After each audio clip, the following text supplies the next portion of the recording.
Ayan, inakyat na yung ref at yung washing namin dito sa higaan namin. Ayan yung tulugan namin.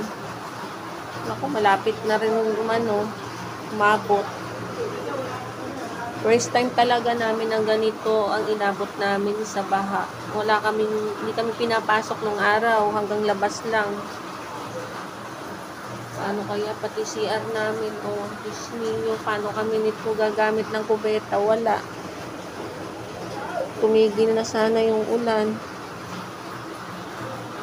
Syempre, hindi ka naman talaga dapat panghinaan ng loob. Tuloy lang. Dami rin binaha ngayon. Sa lahat ng uso, ito talaga yung napasama pa kami. Good luck na lang sa atin lahat ng mga binaha.